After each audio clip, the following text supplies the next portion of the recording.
So there's been quite a bit of chatter over the last few days regarding the upcoming Caves update, which is coming sooner than we realized. Let's talk about it. In a recent live Q&A with Jade PG, the devs revealed some interesting information regarding the upcoming Caves update, but were extra careful not to give away any spoilers. The thing I'm most excited about is they gave us a general timeline in which they expect things to happen for this update.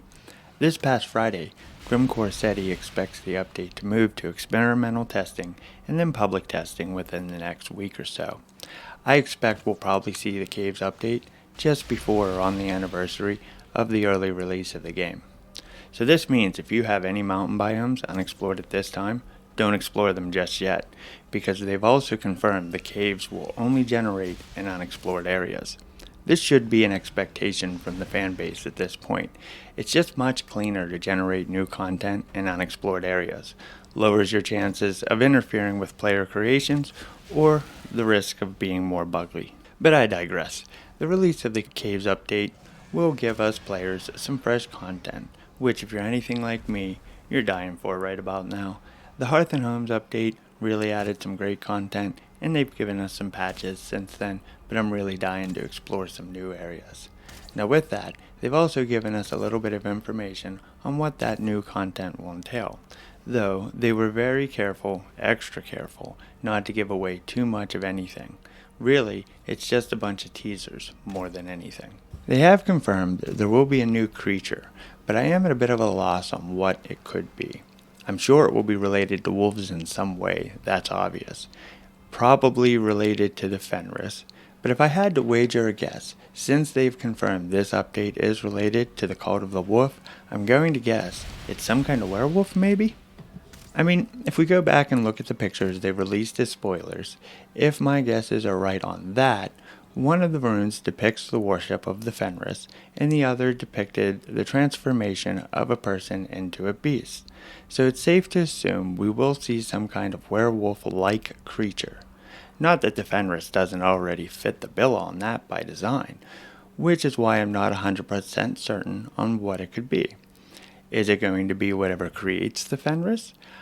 I guess we'll just have to wait and see, because they're being very tight-lipped on these details. I will say, I'm very excited to hear the devs talk about working as a team on this update, which they've also explained this is the first time they've really got to dig into that deep together on a project. It's always great hearing a team enjoy working together on something they are so passionate about, and this really reflects in the product they produce. The Iron Gate Valheim team has said time and time again, and I can remember talking to Richard back in the early days of Alpha, so I know it's a very personal belief to him. They don't want to release glitchy, broken content. They want it to be polished and working, and on this, I know they've always exceeded my expectations. The devs were also nice enough to answer some questions from the live chat as well, covering things like deer won't be tameable, nothing new for Obsidian is coming, drawbridges are on the back burner because they catapult people. Wait, hold on. That's kind of cool. Oh well. And even though it was a Steam issue, they think there should be some improvement with the controller-based playing now. And then they did discuss the Mistlands a bit, and sort of gave us a good, bad, and ugly on it. The ugly, which is not really that bad, it's just that it won't be out for the anniversary. I know there's a bit of chatter on that, but the devs have confirmed no Mistlands for the anniversary. This is a little bit disappointing, but if it's not ready, then it's not ready, and we'll just have to wait a little longer. The bad being there will be no new rideable mounts or tameable creatures with the Mistlands update. Ah, come on, no new rideable mounts? Ah well, I wanted to ride a drake. Nah, I'm just teasing. I get it, we have boats, we have the locks, and we have carts too. What else do we really need? Though they did drop a teaser saying there would be something there already tamed. An ally creature of some sort? That's quite interesting. Now moving on to some good stuff. How about a new boat? Because that's been confirmed. They joked about needing one to transport the locks. Were they serious about this? I don't know. That would be a rather large boat. Will be interesting to see what they come up with. And while we're talking about boats, Grimcore also revealed some plans to allow for some customizations of your boat, such as shields over the side and such, but no oars. They're not adding oars. though there is some talk about the number of people on the boat increasing its speed. They don't want to imbalance it for multiplayer servers, but I think they can kind of balance that out by capping it at 10 players maybe? I don't know. Either way, new boats, some customization, that's all great stuff. Very excited to see it all come out.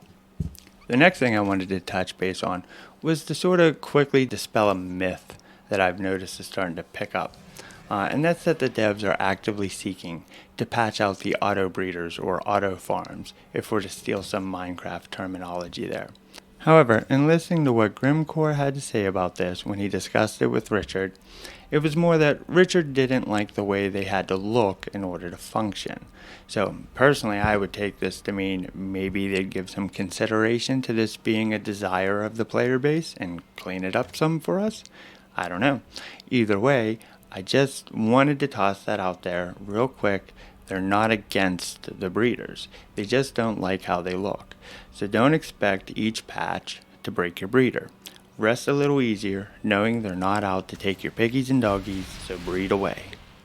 I think the final item I found interesting that they discussed is that the devs are considering the idea of adding a safe server option, so that any server that wants to restrict the bringing of materials from other worlds can without the use of a mod. This would be a nice feature to anyone who prefers to play 100% vanilla and doesn't want their friends cheesing the game this way. Personally, I hope they extend this option to restrict any character that's ever logged into another world, so that servers have the ability to force players to create a new character and make sure they're not power gaming it on an outside server. This would be a very useful tool for roleplay servers. So that's all I got for you guys this time. If you'd like to check out Jade PG's full 2-hour play session with the devs and watch them kick his butt all over the arena, click on the link in the description below. And if you enjoyed this video and want to see more updates and content on Valheim, make sure to like and subscribe to this channel. I'm really trying to push this to a full-time thing, but I cannot do that without your help. Thank you for watching.